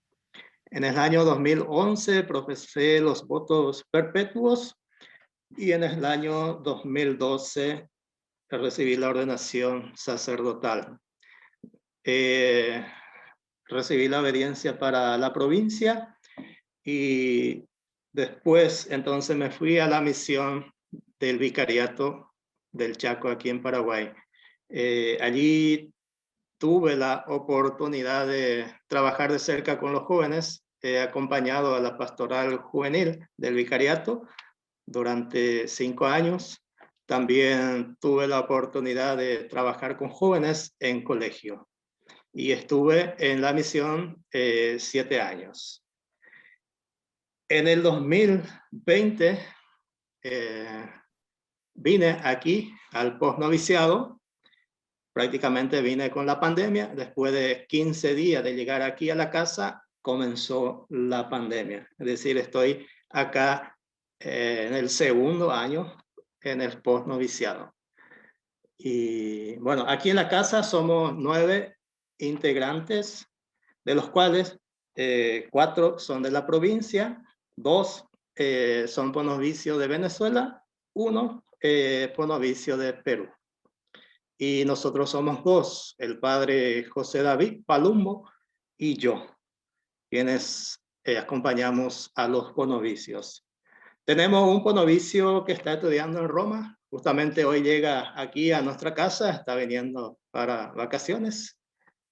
Tenemos un ponovicio que ya terminó los estudios en Brasil, ahora está haciendo la regencia en Argentina. Y tenemos otro que ya terminó los estudios, ya terminó la regencia, está haciendo aquí en Paraguay y este 17 de julio va a profesar los votos perpetuos.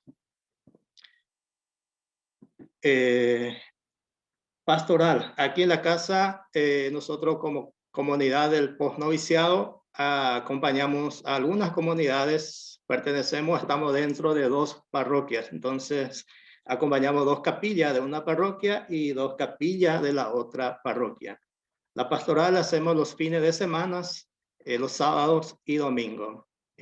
Acompañamos fundamentalmente a los jóvenes en las comunidades y a los agentes de pastoral, la formación de los agentes de pastoral, también las visitas, ya sea a la familia y también las visitas a los enfermos. Desafío que yo encuentro en la casa de formación. Bueno, yo soy nuevo en la casa de formación, entonces vine con la experiencia que tuve en la misión. Y encuentro fundamentalmente 3 desafíos en estos tiempos de experiencia que tengo. El primer desafío es el acompañamiento cercano y efectivo. Entonces, la pregunta que tengo siempre es, ¿qué corresponde al formador? ¿Dónde el formador debe entrar a conversar con el formando? ¿Y qué corresponde al acompañamiento espiritual?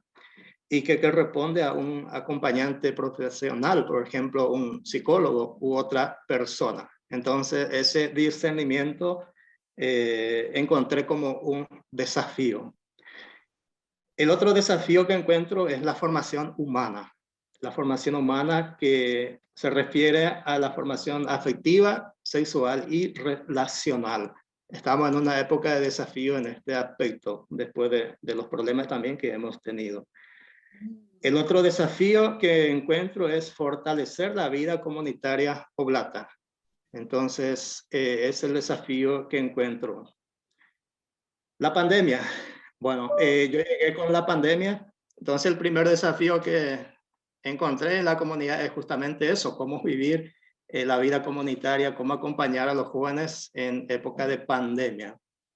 Y tuvimos una vida comunitaria muy intensa durante 3 meses. Cuando comenzó la pandemia en el año 2020, el año pasado, aquí en Paraguay nosotros hemos tenido 3 meses de cuarentena total, que no podíamos salir para nada, solamente para las necesidades básicas, para comprar alimentación y medicamento. Entonces hemos tenido una vida comunitaria muy intensa una vida comunitaria muy cercana uno de otro.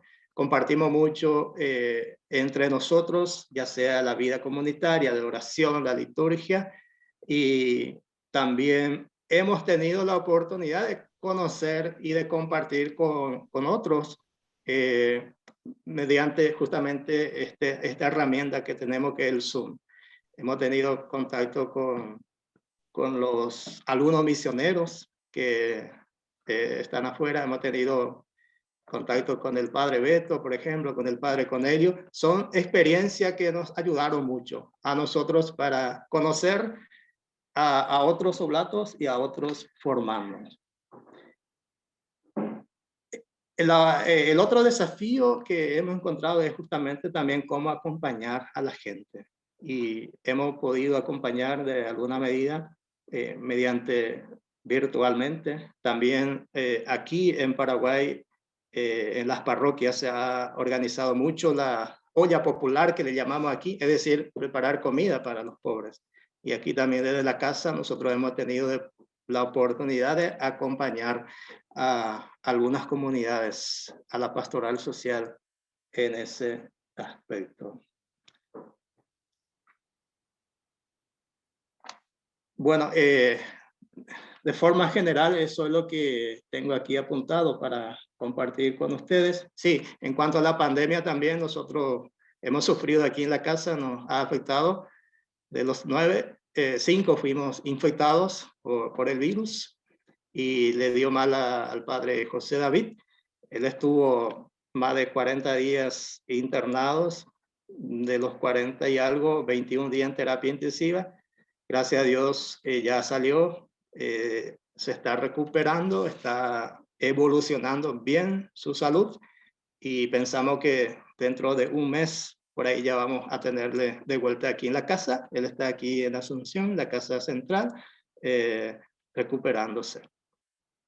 Bueno, muchísimas gracias.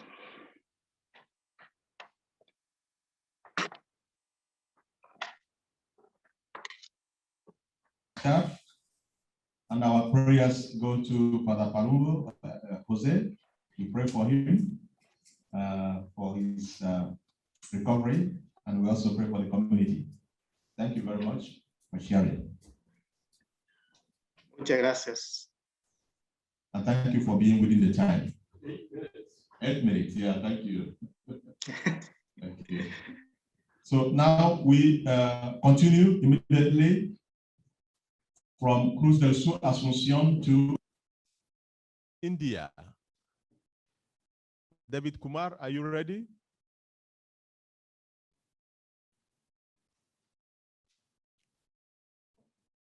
Is David Kumar ready?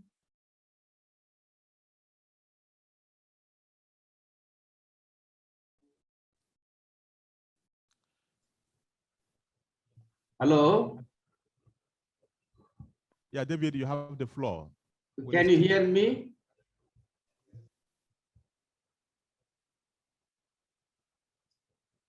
Can you hear me? Yes, we're hearing you. Okay. We're hearing you. Yes. Greetings to dear Brother Oblates. I'm happy to share with you my experience as missionary oblate and in the Ministry of Formation. I thank God for the gift of religious and priestly vocation in the congregation of the Missionary Oblates of Mary Immaculate. I joined the Oblates in June 1986 at the age of 17, the Oblate Juniorate in Bangalore, India. I have been living in the congregation for the last 34 years. All these years of my life in the congregation is a very special grace and blessing from God. I have received grace upon grace from God through the congregation. Blessings are uncountable and unthinkable. No words to express my deepest gratitude to God and my congregation. All that I am and all that I have are due to the congregation. Understanding oblate life as God designed choice for me. I never knew that being an oblate means being a missionary of Christ to the poor and the most abandoned. Truly speaking, When I joined the Oblates, I didn't know who the Oblates are, their charism, and their way of life. My only two intentions in my life have been, I wanted to join the seminary to preach the good news to the poor. Secondly, where Mother Mary is the patroness, and in her patronage, I wanted to live and grow. These were my two deep intentions and longing. Of course, I had a chance to enter the diocesan seminary and Sacred Heart of Jesus congregation, but I did not join them. It was God-designed choice for me that I joined the Oblates in June 1986, and I realized on the very second day of my entry into seminary and met my rector, Father Amalraj OMI, from whom I came to know the motto and the patroness of the congregation. In my encounter with my rector, I came to know that my motto and intentions and of the congregation are the same. I deeply felt within at that time that God has brought me to the right place and had an experience of serenity and peace within. I could never forget that experience of deep contentment that I had after meeting my junior rector and having come to know from him the motto and the patroness of the congregation. Ever since, I enjoy my life in the congregation as a son, and every house or community that I am assigned, I always feel that it is my own house or home. Point 2, Oblate is for the poor and for the mission. As I've experienced poverty in my life, as well as seeing my fellow men and women undergoing hardships in their life, I wanted to commit my life for the poor. I found more meaning to be an oblate than anybody because oblates are for the poor. Our founders in Eugene de Maisel himself opted for the poor. Being an oblate, I understood that I can neither fix myself for one particular people nor for one place. As the poor are found everywhere, I am also by choice ready to go voluntarily anywhere I am sent. That is how I trained myself, learning from the lives of those great oblate missionaries. Therefore, I don't demand from my superiors any particular mission or ministry, nor express my personal choice.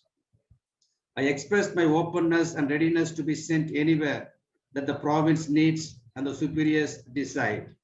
This has been my life, and I always found happiness and peace of mind in such lifestyle.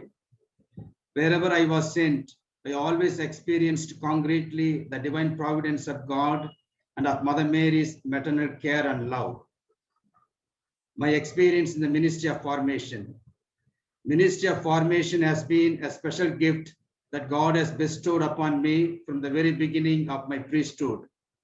Though I have not gone for any special training or any special study for the purpose of formation, I have been assigned to the formation soon after my ordination. Then I was asked to do the vocation ministry and mommy ministry. Thereafter, again, I was assigned to the formation house to take care of our philosophy as its superior. After 3 years as Procurator General at our OMA Generalate in Rome, and 1 year as Provincial Secretary, I am again assigned to the formation as the Scholasticate Superior. I have been assigned to the formation ministry and I accepted with joy and gratitude. As a formandi, I always enjoyed my formation for last 12 years in various formation houses under different superiors. I never regretted for my life in the formation houses. I'm very happy to share with you all that I enjoy the Ministry of Formation, even though I lack some skills for the formation. With my limitations, I try my best to involve in the Ministry of Formation because I love to see our formandi know our founder and the congregation. I want to be a humble instrument imparting to the young scholastics our founder's passionate love for Jesus. And I am genuinely concerned of our brothers in their formation. I am very much interested in their growth as oblates. As a result, I'm able to spend my time and energy for their growth. and I make myself available for them. I work hard for the development of the house where I am placed. I am sincerely interested that our scholastics, first of all, become good human persons, authentic men of God, rooted deeply in the Oblate charism, learned to live always under the patronage of Mary Immaculate, our mother, and always see our founder as an inspiring person to follow Jesus more closely, and ever be committed to the poor wherever they are sent. Now, I would like to share with you all the two questions that are given to us. Question 1, what calls are we hearing from this changing society, the corona situation? First, openness. First and foremost, to accept the situation of corona, the reality of corona. Second, it's a reminder to remain faithful to God, and that science cannot win over God. This situation is also quite similar to that of the founder's time, when people had lost faith in God. We are facing similar situation, especially among the youth. We are to rekindle the faith in the youth of today. It also calls us to fulfill the spiritual longing of the faithful who feel hunger for the Eucharist and the Word of God. Third, change and adaptability. It's a call as best in terms of understanding, behavioral or emotional adjustments. This will also in turn help us to develop new strengths. Fourth, call to a paradigm shift. The understanding of man mastering the creation has been shattered to the core by COVID-19. Humanity stands as vulnerable and fragile. The situation has brought about the paradigm shift in the mind of the humanity that had been posed with a Superman mentality. This poses us the call for an U-turn in our mentality and have realistic attitude in our lives. Fifth, call to be more of spiritual persons than religion-based persons. We insisted on more norms as to attend Sunday liturgy and fulfill days of obligation towards God in our religion-based practices. We made the faithful feel guilty if they fail and insisted that they go for confession. During the period of COVID-19, what happened to all our Sunday and other obligation observances of our liturgy?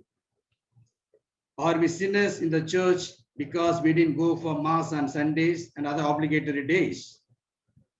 It is the time to insist more on the spirituality of love than mere observance of rituals. We must enable the faithful to see God and encounter God in their daily life in love and in devotion, than merely out of obligation and force coming to the churches to fulfill Sunday obligations.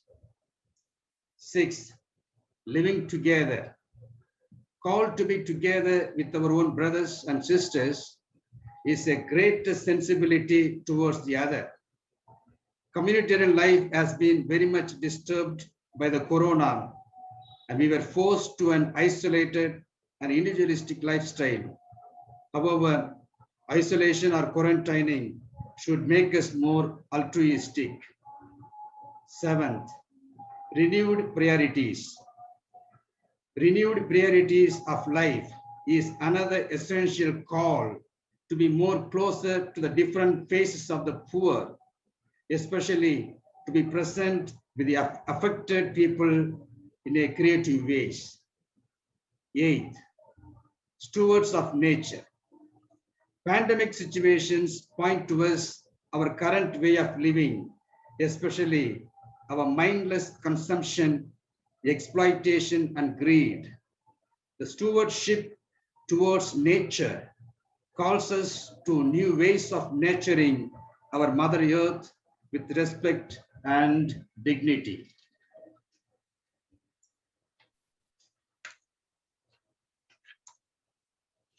Ninth point, living to the best.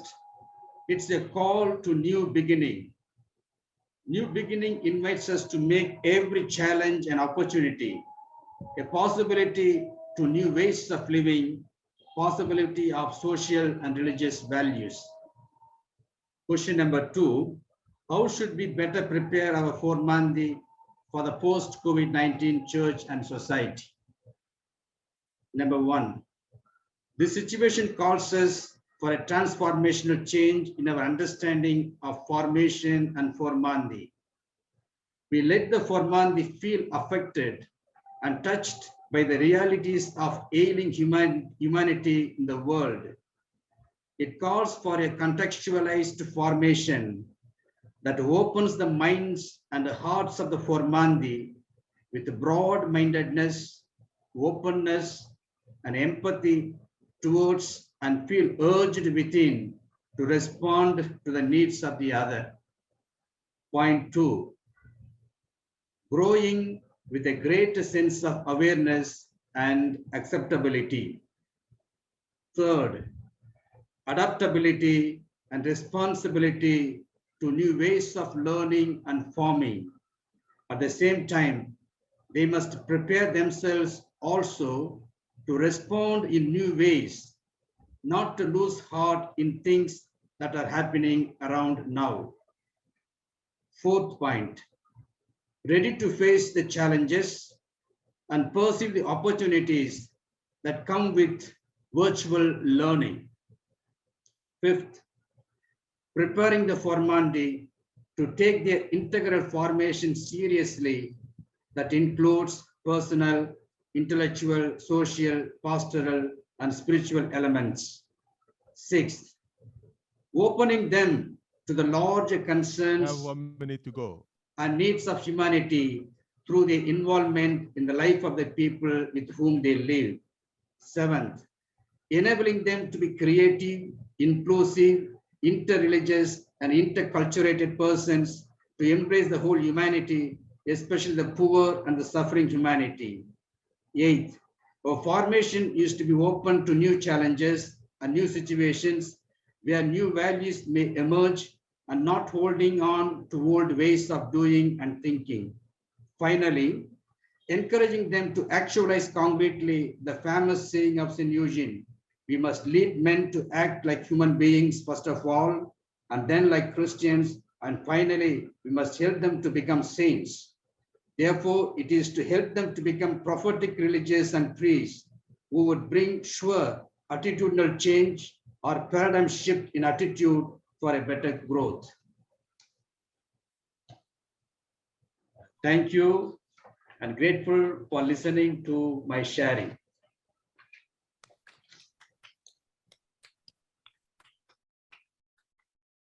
Thank you, Kumar, David. Just a digression, Kumar was my classmate here, so that's why I gave him 1 extra minute. Thank you. Thank you. Thank you. So thank you for the prophetic dimension. We form prophetic oblates. Thank you for the presentation. Now I suggest we have one more, because I know that we are getting tired. We have, and so we have one more. I don't know whether Freeborn is ready. He's traveling, so he wanted to present now before he continues to his travel back to Sedara, where his community is going through some cases of COVID. Freeborn, are you there? Are you ready?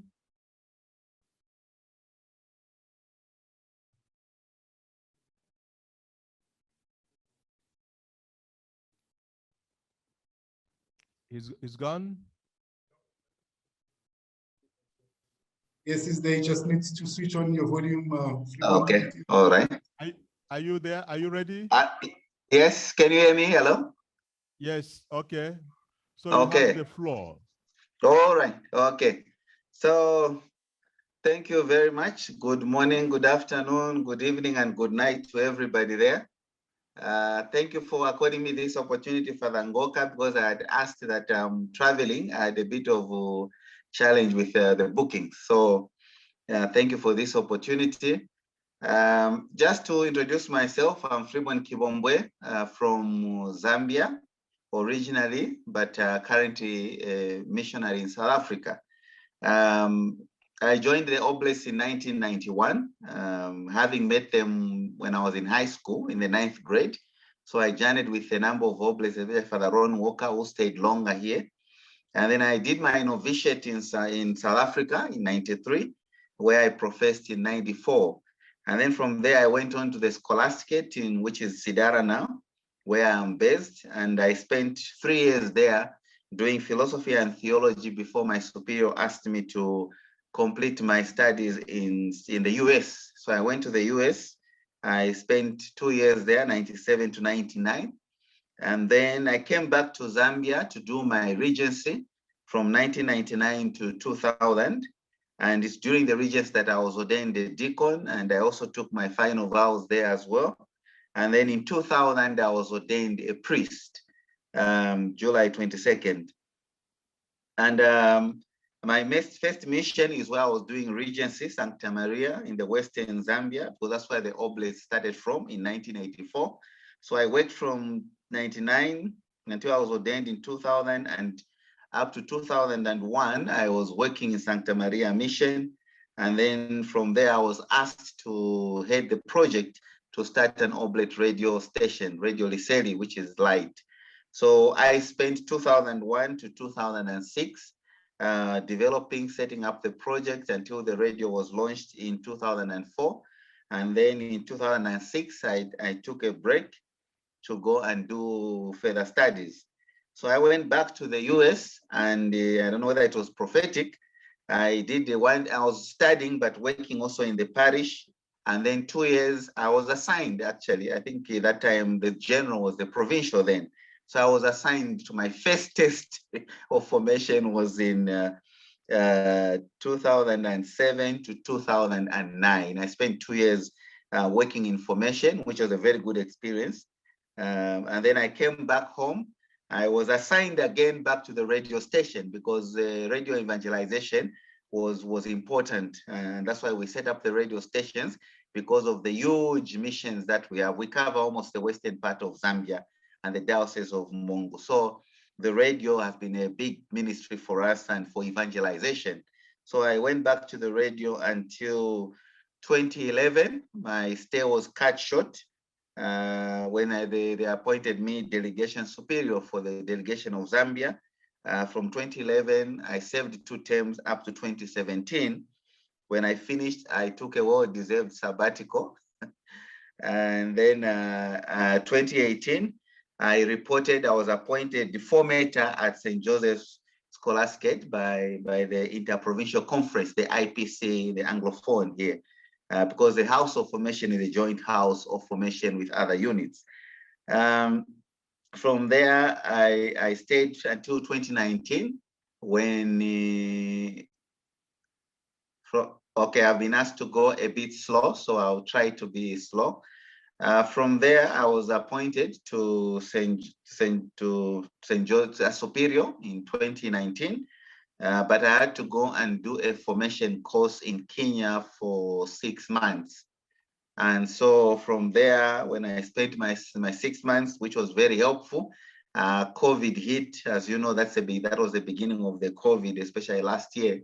And I stayed, got stuck, and I couldn't report for duty until October. So I was away most of 2020 because of the COVID situation. It found me in Kenya. So when I got back, I was installed on the 9th of October last year as the superior of the scholasticate at St. Joseph. And I continued running the scholasticate to date. So far, what I can say is we have 53 scholastics, and the 5 formators. One of the formators has moved on after the first semester to focus on the lecturing and so forth, John. So we remained 5 formators and with 53 scholastics, as I said. And we are hoping to have 2 more formators joining us at the Scholasticate in the coming semester. John McFadden from the Anglo-Irish province, and also John Hausiku from the province of Namibia. So at least our number will be back to 7, and which is at least a good number for the ratio of 53 scholastics. So the scholastics comes from at least 9 countries, but Zimbabwe and South Africa are one, which we call OMISA.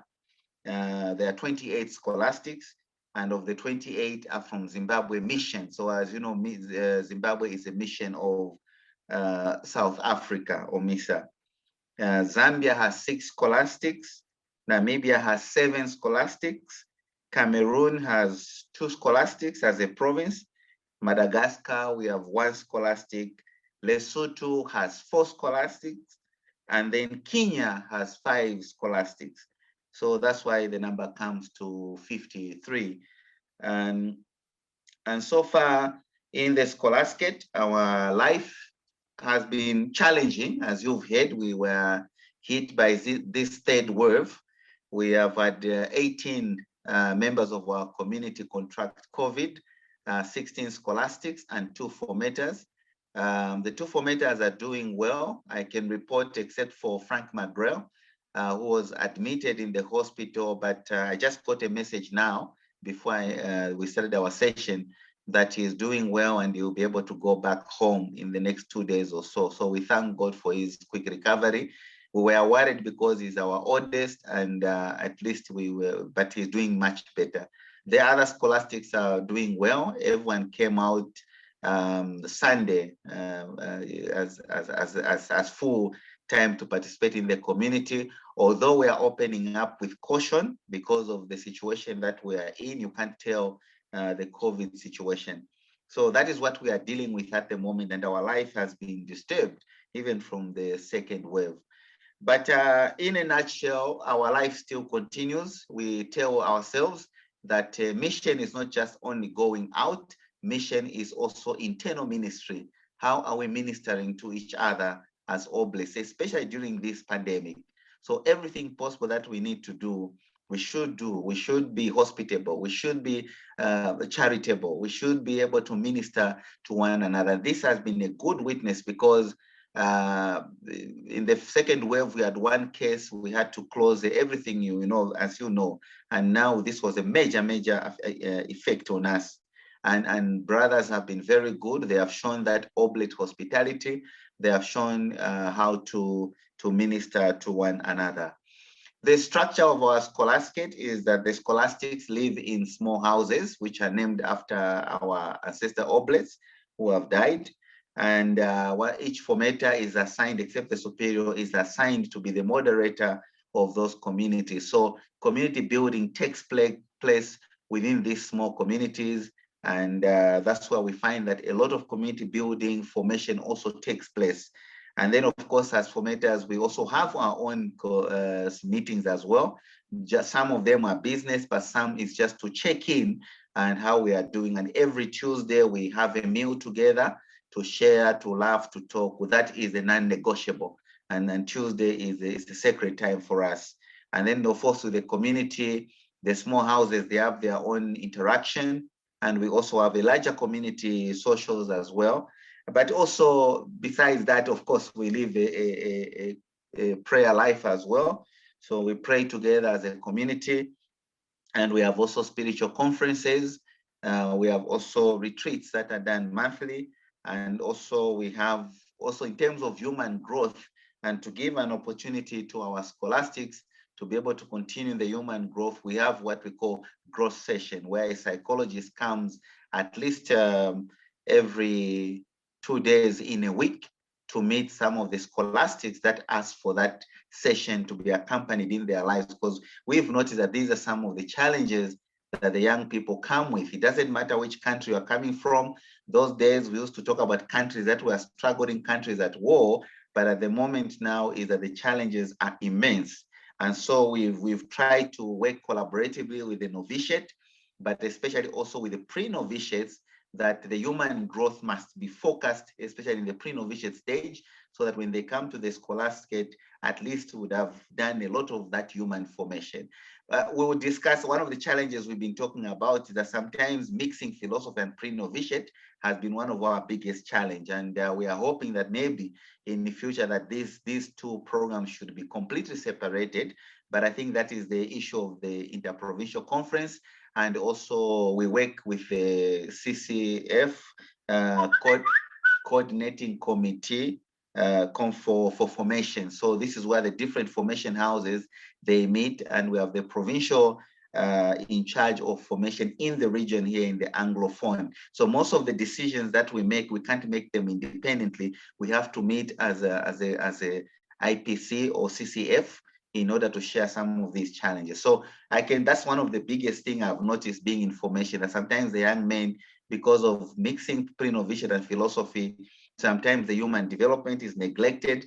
Charism or bletology sometimes may be neglected because they are busy focusing on the philosophy. But generally, otherwise, we are trying our best that we give them the best formation following the general norms of formation, and the sharing also is encouraged. And so far, we can say the scholastics are doing well. Yes, there are challenges here and there, but I can't complain much. But I can just say that at least we are able to work with everyone. And of course, the scholastic, the guys go to the institute, which is also for the Oblates as well, St. Joseph's Theological Institute. And there, indeed, we take courses. We have been having classes online since last year, and so we have not changed. So all the courses are being taken online. And so I think we have 2 minutes to go. Okay, all right. 2 minutes to go. Okay. Yeah. So, and also the other thing we focus on is we have stopped doing ministry because of the COVID. So usually we do pastoral work in parishes. We do also ministry in old age homes and so forth. And so at the moment we are going to have Regency, 14 scholastics are due for Regency based on what is going to happen next year with the COVID. We canceled this year because of the COVID. We may probably cancel again, but we hope for the best.